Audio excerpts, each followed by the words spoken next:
সম্পৃক্ত সামনাসামনি কথা হয় এমন একটা জায়গায় আসার সুযোগ করে দিয়েছেন। এই জন্য মহান আল্লাহ রাব্বুল আলামিনের দরবারে আবার শুকরিয়া তার আদায় করে সবাই বলে আলহামদুলিল্লাহ। আলহামদুলিল্লাহ। হাজারো দরুদ সেই মানবতার মুক্তি যাকে কেন্দ্র করে আল্লাহ রাব্বুল আলামিন এই পৃথিবীর সব কিছু আল্লাহ তাআলা দান করেছেন।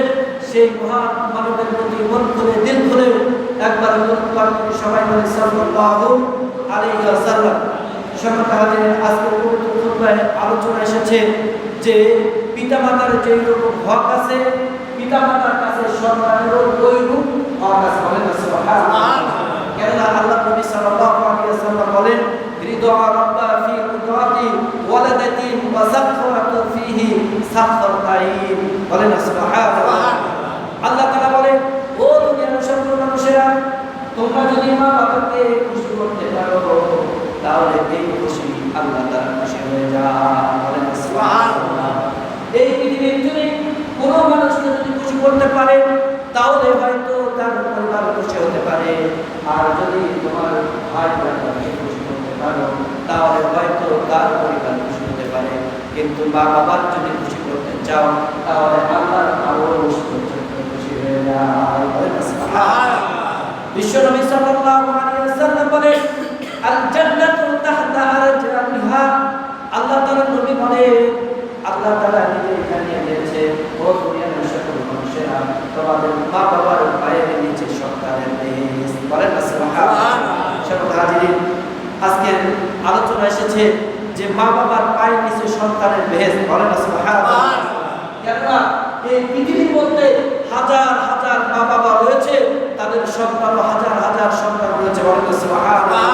কিন্তু এই জামানার মধ্যে অধিকাংশ মানুষ বাবা মাকে কষ্ট দিচ্ছে, কেউ পায়ের তলে রাখতেছে, আবার ওই সন্তান, কিছু সন্তান আছে মা বাবাকে মাথায় করে রাখতেছে। বলেন সুবহানাল্লাহ। সন্তান, এই সন্তান, কিছু সন্তান আছে মাকে মাথায় করে রাখতেছে, আবার কিছু সন্তান আছে যে ওই মা বাবাকে পায়ের নিচে রাখতেছে, অকট্টভাবে গালাগালি করতেছে, আবার মাঝে মাঝে গায়ে হাত তুলতেছে। বলা বলে ঠিক কিনা? সকল হাজিরিন, কেননা বিশ্বনবী সাল্লাল্লাহু আলাইহি ওয়াসাল্লাম বলেছেন যে তোমাদের মধ্যে ওই বাবা মা যদি সঠিক হক, যদি সন্তানের হক যদি পালন করত তাহলে ওই সন্তান কখনো বাবা মার অবদ্ধ হতে পারত না। বলেন সুবহানাল্লাহ। হকগুলো কি? সকল হাজিরিন, পিতা মাতার কাছে সন্তানের হক আছে অনেকটি। আজকে ধারাবাহিকভাবে আলোচনা করব ইনশাআল্লাহ। সকল হাজিরিন, একটা বাবা মার কাছে একটা সন্তান দুনিয়ার মধ্যে আসার পূর্বে বাবা মার কাছে দুইটা হক থাকে। বলেন সুবহানাল্লাহ। যখন সন্তান আসে নাই তার পূর্বে ওই সন্তানের দুইটা হক বাবা মার কাছে থেকে যায়। বলেন সুবহানাল্লাহ। এক নম্বর হচ্ছে সন্তান যখন ভূমিষ্ঠ হওয়ার পূর্বে অবশ্যই ওই বাবার কাছে যায়, অবশ্যই সর্বোচ্চ শ্রেষ্ঠ আমার মা হতে পারে। বলেন সুবহানাল্লাহ। সর্বোচ্চ জাতি বলতে আমার মা হবে শ্রেষ্ঠ মা, এমন একটা মা আমি চাই। বলেন সুবহানাল্লাহ। দ্বিতীয় নাম্বার হচ্ছে বিশ্বনবী সাল্লাল্লাহু আলাইহি ওয়াসাল্লাম বলেন, একটা সন্তান যখন দুনিয়ার মধ্যে আসবে তার পূর্বে ওই সন্তানের হক হচ্ছে সঠিক একটা মা চাই। বলেন সুবহানাল্লাহ। আরেকটা হলো সঠিক একটা বাবা চাই। বলেন সুবহানাল্লাহ। যে বাবা আল্লাহ তাআলার হুকুম পালন করে। বলেন সুবহানাল্লাহ। সকল হাজিরিন, এখনকার বর্তমান যুগে যখন ছেলে বিয়ে দেয়, যখন মেয়ে বিয়ে দেয়, তখন আমরা দেখি সর্বোচ্চ সুন্দর সুন্দর জিনিসগুলো দেখি, গায়ের সুন্দর চেহারা, চামড়া সুন্দর, তার পরিবার সুন্দর, এটা দেখে আমরা বিবাহ দিয়ে দেই।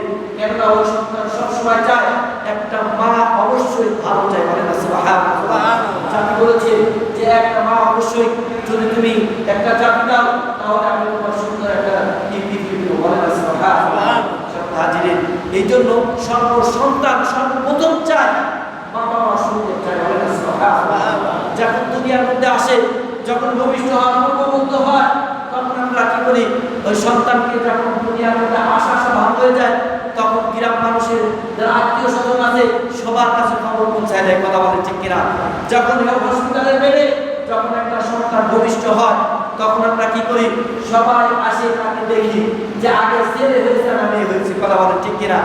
বাবা মা যখন জানতে পারে, একটা বাবা যদি জানতে পারে আমার একটা মেয়ে কন্যা হয়েছে, তখন অধিকাংশ বাবারাই মন সংকোচ করে, কষ্ট পায় মুখ বুঝে করে বলে কথা বলে ঠিক কিনা কিন্তু বিশ্বনবী সাল্লাল্লাহু আলাইহি ওয়াসাল্লাম বলেছে যে আল্লাহ তাআলা একটা কন্যা সন্তানকে যখন দেয় তখন ওই পরিবারে আল্লাহর রহমত ঢোকে বলেন না সুবহানাল্লাহ শুধু তাই না বিশ্বনবী সাল্লাল্লাহু আলাইহি ওয়াসাল্লাম বলেছে যখন তোমার উপরে যখন একটা সন্তান ভূমিষ্ঠ হবে অবশ্যই সর্বপ্রথম তোমার করণীয় হচ্ছে তার ডান কানে আযান আর তার বাম কানে আকাম দিতে হয় বলেন না সুবহানাল্লাহ এটা হচ্ছে প্রথম কাজ সম্মানিত হাজিরিন এখন বর্তমান যুগের মানুষেরা কি করে একটা সন্তান যখন ভূমিষ্ঠ হয় তখন কি করে আগে দেখে সন্তান সুন্দর হয়েছে কিনা তারপরে কি করে মানুষ এসে ছবি তোলা শুরু করে কথা বলে ঠিক কিনা আগে দেয় ফেসবুকে স্ট্যাটাস দেয় যে আমার সন্তান হয়েছে আমার মেয়ের কন্যা সন্তান হয়েছে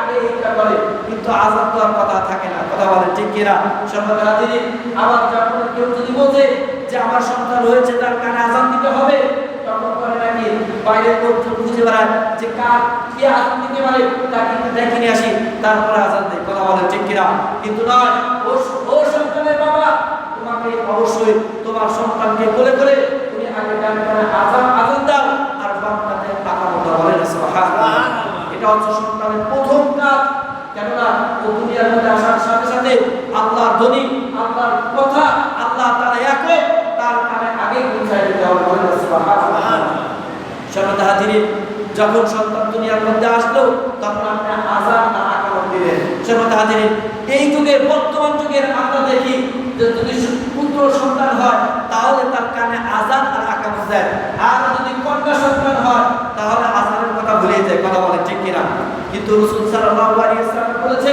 যে তোমার সন্তান দুনিয়ার মধ্যে আসার সাথে সাথে কোন পুত্র সন্তান হোক আর কন্যা সন্তান হোক তাদের কানে আযান আর আকাম দিতে হবে বলেন সুবহানাল্লাহ যখন আপনি দিলেন বিশ্বনবী সাল্লাল্লাহু আলাইহি ওয়াসাল্লাম বলেন সর্বপ্রথম তাকে খাওয়ানো উচিত কি যেমন আল্লাহ রাসূল সাল্লাল্লাহু আলাইহি ওয়াসাল্লাম দুনিয়ার মধ্যে যখন মা ফাতিমা রাদিয়াল্লাহু তাআলা পুত্র সন্তান হলেন হাসান রাদিয়াল্লাহু তাআলা আল্লাহর নবী সাথে সাথে তাকে কোলে করে ডান কানে আযান দিলেন আর বাম কানে আকাম দিলেন বলেন সুবহানাল্লাহ বিশ্বনবী সাল্লাল্লাহু আলাইহি ওয়াসাল্লাম তার সর্বপ্রথম তার মুখের তালা কি করলেন হাসানের কানের মধ্যে ঢুকিয়ে দিলেন বলেন সুবহানাল্লাহ সর্বপ্রথম রাসূলের মুখের লালা হাসানের গালে দিয়ে দিলেন বলেন সুবহানাল্লাহ দ্বিতীয় কাজ হচ্ছে বিশ্বনবী সাল্লাল্লাহু আলাইহি ওয়াসাল্লাম তারপরে কাজ করলেন যে একটা খেজুর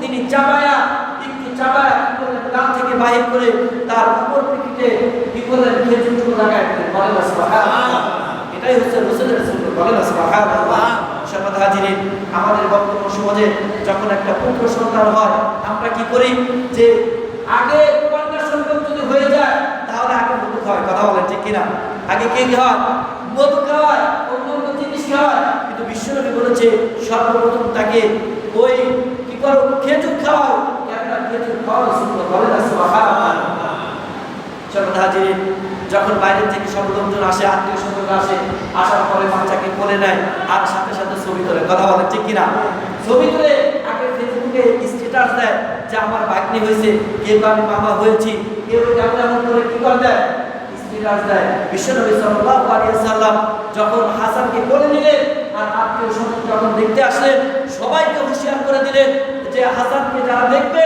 অবশ্যই তার জন্য দোয়া করতে থাকবে বলেন সুবহানাল্লাহ প্রথম তার কাজ কি দোয়া আর দোয়া মুখের ইবাদত পৃথিবীর সব ইবাদতের মধ্যে সর্বোচ্চ দোয়া হচ্ছে কি দোয়া বলেন সুবহানাল্লাহ সব ইবাদতের মধ্যে কি দোয়া আপনি যদি ইবাদত করেন দোয়া না করেন তাহলে কিভাবে কবুল হবে কথা বলেন ঠিক কিনা এইজন্য আল্লাহ রাসূল সাল্লাল্লাহু আলাইহি ওয়াসাল্লাম বলেন আল মুখলুল ইবাদাত অবশ্যই সব ইবাদতের মূল হচ্ছে দোয়া বলেন সুবহানাল্লাহ আল্লাহ নবী সাল্লাল্লাহু আলাইহি ওয়াসাল্লামের রাসূল সাল্লাল্লাহু আলাইহি ওয়াসাল্লাম ওই পিতা ওই মাতাকে বলেছে যখন সন্তান আসবে তুমি কি করো আত্মীয় স্বজনকে জানাও তারা যেন তার জন্য ওই বাচ্চার জন্য দোয়া করতে থাকে বলেন সুবহানাল্লাহ তারপরে দ্বিতীয় নাম্বার হচ্ছে বিশ্বনবী সাল্লাল্লাহু আলাইহি ওয়াসাল্লাম বলেন যে সপ্তম দিন যখন চলে আসে তখন তোমার সন্তানের জন্য আকিকা করো বলেন সুবহানাল্লাহ কি করো আকিকা করো আর সুন্দর একটা নাম রাখো যদি সন্তান আমরা সবাই জানি পুত্র সন্তান হলে দুইটা ছাগল আর কন্যা সন্তান হলে মানে একটি ছাগল আমরা জবাই করি, কথা বলেন ঠিক কিনা? এখন আল্লাহ রাসূল সাল্লাল্লাহু আলাইহি সাল্লামের কাছে এক ব্যক্তি এসে বলতেছে, ইয়া রাসূলুল্লাহ, ইয়া হাবিবাল্লাহ, আমার তো পুত্র সন্তান হয়েছে, আমি কি ছাগল জবাই করব? এটা কি খাসি করব না পাটি করব? এভাবে বলতেছে। বিশ্বনবী সাল্লাল্লাহু আলাইহি সাল্লাম বললেন যে হাকিকার জন্য অবশ্যই সুষ্ঠু পশু তুমি জবাই করো, এটা খাসি হোক আর পাটি হোক, একটা হলে হবে। বলেন সুবহানাল্লাহ, একটা হলেই হবে। দ্বিতীয় নাম্বার হচ্ছে তার নাম রাখা। আমরা যারা নাম রাখি, এটা বাবা আর মায়ের কাছে অবশ্যই এটা সন্তানের হক, সেটা হচ্ছে সুন্দর দেখে একটা নাম। কথা বলেন ঠিক কিনা? সুন্দর নাম। কেননা আমাদের সমাজে মানুষ নাম রাখে, যদি 4-5টা সন্তান হয় তাহলে নাম এমন একটা নাম রাখে যে নামের সাথে কোনো বিবৃতি, তার কোনো অর্থই নেই। কথা বলেন ঠিক কিনা? আর এমন নাম রাখে যেটা ইসলামের বাইরে রাখে। এই নামের একটা নজির এসেছে যে ওলামায়ে কেরাম বলেছে যে সন্তানের যদি কিয়ামতের ময়দানে আল্লাহ তাআলা এক নাম ধরে ডাক দেবে, যে আল্লাহ তাআলা মরিয়ম নামে একজন ডাক দেবে, হাজার হাজার মরিয়ম কিয়ামতের ময়দানে দাঁড়িয়ে যাবে। বলেন সুবহানাল্লাহ। আল্লাহ তাআলা বলবে, বান্দারে আমি একজন মরিয়মের ডাক দিয়েছি, তোমরা কেন দাঁড়িয়েছো? তখন সব বলবে, ইয়া আল্লাহ, ইয়া রব, আপনি তো মরিয়মকে ডাক দিয়েছেন, কিন্তু আমাদের নাম হচ্ছে মরিয়ম। বলেন সুবহানাল্লাহ। আল্লাহ তাআলা বলবে, যেহেতু ওই মরিয়মের সাথে তোমাদের নাম মিল আছে, আজকে আমি আল্লাহ তাআলা ওই মরিয়মের ওসিলা করে সব মরিয়মকে মাফ করে দিয়েছি। বলেন সুবহানাল্লাহ। শুধু নামের কারণে সর্বদা হাজির। এই জন্য বাচ্চার হক হচ্ছে সর্বসুন্দর একটা নাম। কথা বলেন ঠিক কিনা? এভাবে যদি আমার আপনার সন্তানকে সুন্নতের মোতাবেক যদি ছেলেকে লালন পালন করে, বিশ্বনবী সাল্লাল্লাহু আলাইহি ওয়াসাল্লাম বলেছে, ও দুনিয়ার সকল মানুষেরা, তোমাদের সন্তান যখন 7 বছর হয়ে যায়, একটু বড় হয়, যখন হাঁটা শেখে, যখন কথা বলে, সর্বপ্রথম কথা একমাত্র আল্লাহকে ডাকিও। বলেন সুবহানাল্লাহ। নাম শিখাও, আল্লাহর ডাক শিখাও, যে আল্লাহ বলো, কেননা আল্লাহ সবচেয়ে বড়। বলেন সুবহানাল্লাহ। দেখেন, এই দুনিয়ার মধ্যে আমরা যখন ছিলাম না, তখন ছিলাম কার কাছে? আল্লাহর কাছে ছিলাম। এই দুনিয়ার মধ্যে কে পাঠিয়েছেন? আল্লাহ পাঠিয়েছেন। এই দুনিয়ার মধ্যে যত নিয়ামত খাচ্ছি, যত নাজ নিয়ামত দেখতেছি, সবকিছু কে সৃষ্টি করেছে? আল্লাহ সৃষ্টি করেছে। সর্বদা হাজিরিন, আবার যখন আমাদের মৃত্যু হয়ে যাবে, আমরা আবার কোথায় ফিরে যাব? আল্লাহ তাআলার কাছে। কি বলেন ঠিক কিনা? সর্বদা হাজিরিন, বর্তমান যুগে এই সন্তানগুলো যখন বার্ধক্য চলে যাবে, তখন আল্লাহ রাসূল বলেছে, নামাজের জন্য তাগিদ দাও। যদি নামাজ না পড়ে তাহলে তার বিছানা আলাদা করে দাও, যদি তারপরে নামাজ না পড়ে তাকে বাড়ি থেকে বের করে দাও। কথা বলেন ঠিক কিনা? এটা রাসূলের দাবি তো। কেননা আমাদের সমাজে আমার আপনার সন্তান, কেননা এখন বর্তমান মানুষের মুখে শোনা যায় যে হুজুর, আমার সন্তান আমার কথা শোনে না, আমার কথা শোনে না, আমার সন্তান আমার উপরে কি করে? রাগান্বিত হয়, আমাকে সুযোগ পায় না, আমাকে মারতে যায়। কথা বলেন ঠিক কিনা? সন্তান যদি ওই পর্যায়ে যদি না দেন, আর কোরআন যদি শিক্ষা না দেন, আল্লাহর নাম না শিখান, তাহলে আপনি চিন্তা করেন ওই সন্তান কখনো আপনাকে বার্ধক্য হবে না। কথা বলেন ঠিক কিনা? আর যদি রাসূলের সুন্নাত পালন যদি করেন, ছোটবেলা থেকে কোরআন শিক্ষা দেন, কেননা আমরা জানি সর্বপ্রথম বাচ্চাকে, আপনার সন্তানকে কোরআন শিক্ষা দেওয়া লাগবে। বলেন সুবহানাল্লাহ। যে সন্তানের মধ্যে কোরআন আছে, যে সন্তানের মধ্যে নামাজ আছে, ওই সন্তান কখনো বাবার অবদ্ধ ছেলে হতে পারে না। কথা বলেন ঠিক কিনা? হতে পারে না। বর্তমান ছেলেদের দেখলাম একটা এসেছে যে বাবা বলতেছে যে সন্তানকে আমি অনেক অর্থ করে যে লেখাপড়া করাইছি, অনেক শিক্ষিত করেছি, কিন্তু আমি মানুষ করতে পারি না। কথা বলেন ঠিক কিনা? কেননা সন্তানকে জেনারেল শিক্ষিত করতেছে, কোরআন শিক্ষিত বাদ দিচ্ছে। কথা বলেন ঠিক কিনা? ওই দিকে আগায় যাচ্ছে, কোরআন থেকে বাদ দিচ্ছে। আপনি যখন বার্ধক্যে চলে যাবেন, আপনি কখনো মনে করবেন না আপনার সন্তানকে আপনাকে সম্মান করবে, আপনার সম্মানের জায়গায় রাখবে, এটা কখনো সম্ভব হবে না। কথা বলেন ঠিক কিনা? কেননা বর্তমান যুগে আপনি দেখতেছেন যে বর্তমান যুগে যে যার মধ্যে কোরআন আছে, যার মধ্যে নামাজ আছে, যার মধ্যে হাদিস আছে, ওই সন্তান কখনো বাবা মার মারতে পারে না। কথা বলেন ঠিক কিনা? কখনো মারতে পারে না। ওই সন্তান বাবাকে অবাধ্য হতে পারে না, মাকে কষ্ট দেবে না। কথা বলেন ঠিক কিনা? যার মধ্যে কোরআন আছে, যে বাবা যে মা সন্তানকে কোরআন শিক্ষা দিয়েছে, নামাজ শিক্ষা দিয়েছে, কোরআন মাফিক জীবন যাপন করাইছে, ওই সন্তান কখনো বাবাকে কি করবে? রাস্তায় ঢেলে তাকে অপমান করতে পারে না, তাকে মাথায় করে রাখবে। কথা বলেন ঠিক কিনা? বর্তমান যুগে এমন একটা অবস্থা, কিছু সন্তান আছে বাবাকে লাথে মেরে অপমান অপদস্থ করতেছে, ওই সন্তান যে সন্তানের কোরআন শিক্ষা দেয় নাই, নামাজ শিক্ষা দেয় নাই, কিন্তু দেয় নাই, আবার কোনো মানুষকে নামাজ শিক্ষা দেয় নাই, কোরআন শিক্ষা দেয় নাই, ভালোভাবে পরিচালনা করে নাই, আপনি কখনো মনে করবেন না ওই সন্তান আপনাকে সম্মান করবে। কথা বলেন ঠিক কিনা? বর্তমান যুগে এখন হয়তো আমরা গ্রামে থাকি, শহর এলাকায় দেখবেন বড় বড় ধনাঢ্য ব্যক্তিরা যখন বাবা মা বার্ধক্যে চলে যাচ্ছে, ওই বাবা মাকে বৃদ্ধাশ্রমে দিচ্ছে। কথা বলেন ঠিক কিনা? বৃদ্ধাশ্রমে বানাচ্ছে। কেননা ওই সন্তান যাকে কোরআন শিক্ষা দেয় নাই, হাদিস শিক্ষা দেয় নাই, ওই সন্তান কি করতেছে? বৃদ্ধাশ্রমে দিচ্ছে। সর্বদা হাজিরি। আর গ্রাম অঞ্চলে দেখা যাচ্ছে যে সন্তানকে আপনি কোরআন শিক্ষা দেন নাই, ওই সন্তান বাবাকে পিটাচ্ছে, অপমান অপদস্থ করতেছে, এক সময় তার জমি জমানি টানাটানি করতেছে। কথা বলেন ঠিক কিনা? দেখতেছে। আর কিছু সন্তান তাদেরকে কোরআন শিক্ষা দিয়েছে, প্রথমেই কোরআনের আলো ঢুকাইয়া দিয়েছে, নামাজ শিক্ষা দিয়েছে, আপনি তাদের দিকে তাকায় দেখবেন ওই সন্তান কখনো বাবা মার মুখে কোনদিন পর কথা বলতে পারে না। কথা বলেন ঠিক কিনা? বলতেছে না। কেননা বর্তমানে আমরা এমন একটা যুগে এসেছি যে আগের জামানার মানুষেরা দেখেছি, বাবা মাকে দেখেছি যে বাবা মার মুখের দিকে কোনো সন্তান ভয়তে তাকাচ্ছে না। কথা বলেন ঠিক কিনা? আগের সন্তান বাবা মার মুখের উপরে কোনো একটা কথা বলতো না, কেননা মাথা নিচু করে থাকতো। আর বর্তমান যুগের সন্তানেরা বাবা মার দিকে মুখের উপরে কথা বলতেছে, আর এমন ভাবে কথা বলতেছে যে বাবা মাকে বাড়ি থেকে বাইরে করে দিচ্ছে। কথা বলেন ঠিক কিনা? কেননা এখন বর্তমানে এই যুগ হচ্ছে শুধু একটাই কারণ, সেটা হচ্ছে অবশ্যই আপনার সন্তানকে কুরআন ও হাদিস নামাজের থেকে আপনি বিরত রাখতেছেন। কথা বলেন ঠিক কিনা? আপনি আশা করবেন না, কেননা এই বাবা মা যখন সন্তানের জন্য দোয়া করে, আল্লাহ তাআলা এই দোয়া সাথে সাথে কবুল করে নেয়। বলেন সুবহানাল্লাহ। আর যদি বরদোয়া করে, সেটাও আল্লাহ তাআলা কবুল করে নেয়। আল্লাহ তাআলা কি করে নেয়?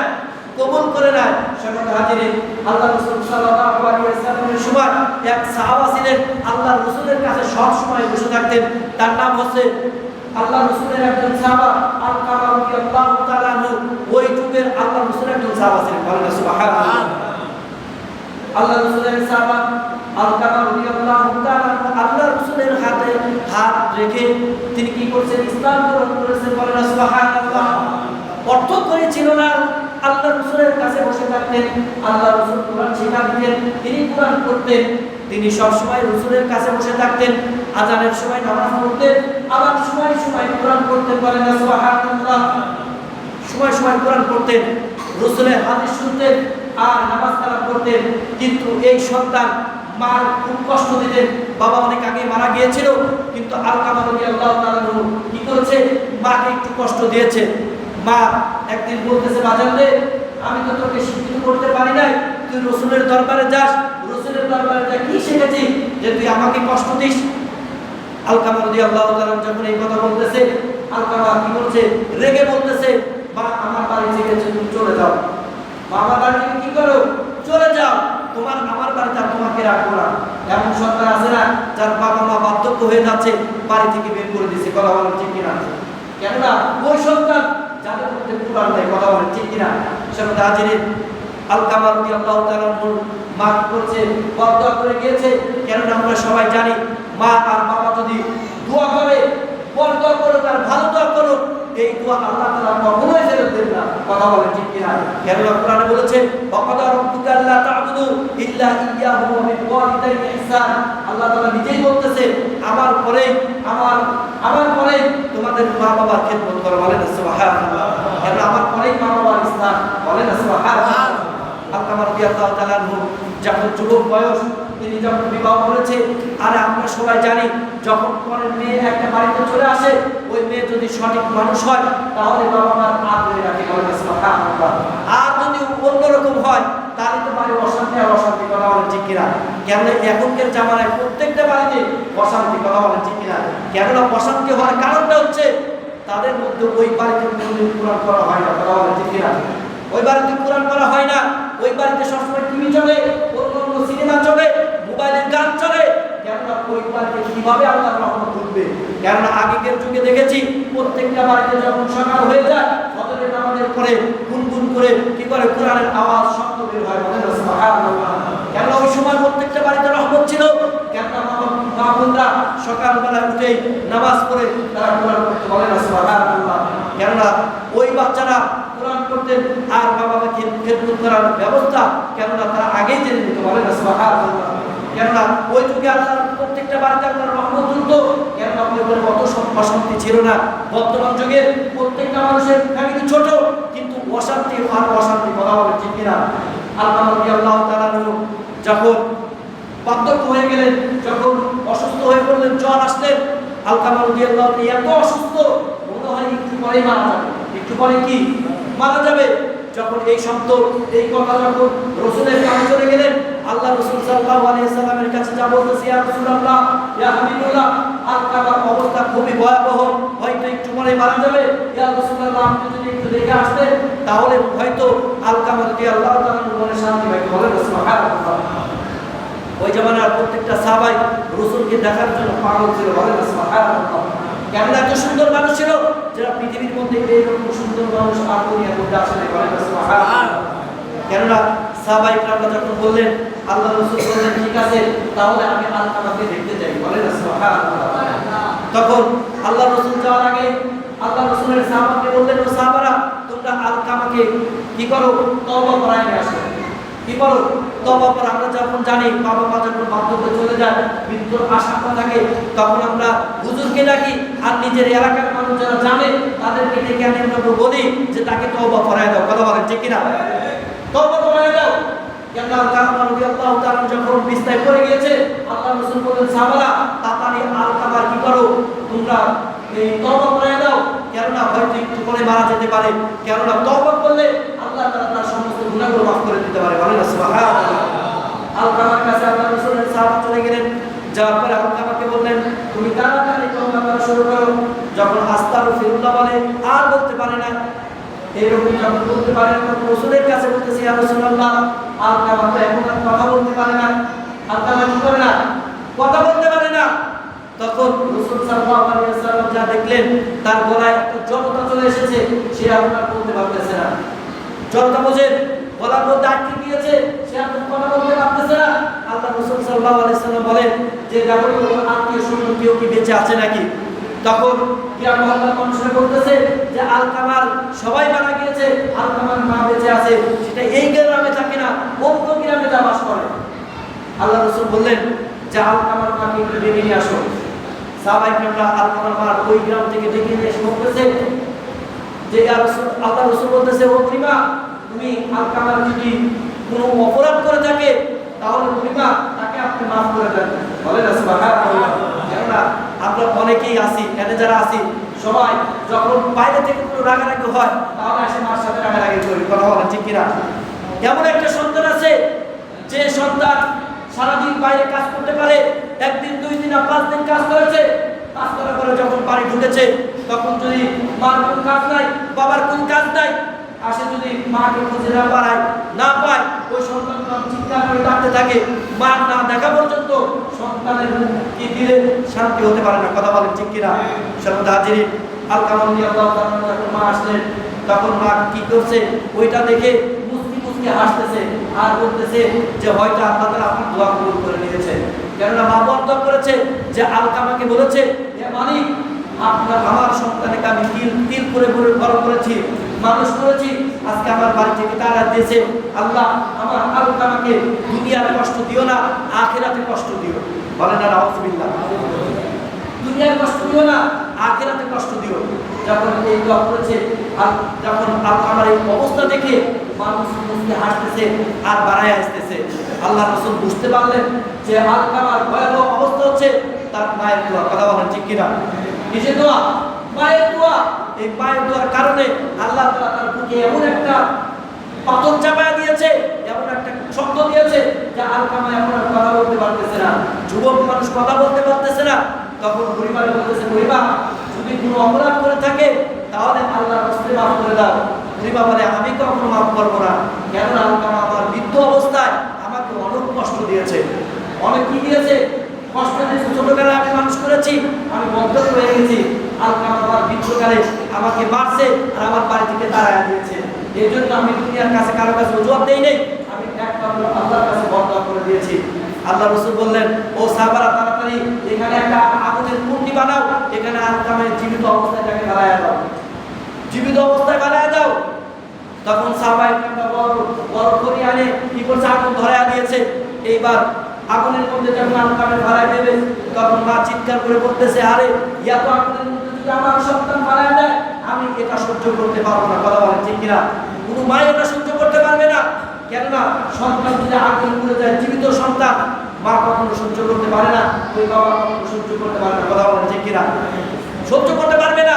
কিন্তু বর্তমান দেখেন, সন্তান, ছোট সন্তান একটু বড় হয়ে গেছে, এই সন্তান রাতের বেলায় যখন ঘুমিয়ে যায়, যখন কেউ যদি বলে যে ফজর আজান হচ্ছে, চলো নামাজ পড়তে যায়, তখন বাবা মা বলে যে আমার সন্তান একটু আগে ঘুমাইছে, তার ঘুমায় থাক থাক, কেননা এখন ঘুমাইছে, এখন আর টাকা যাবে না, সকাল হোক তারপরে টাকা যাবে।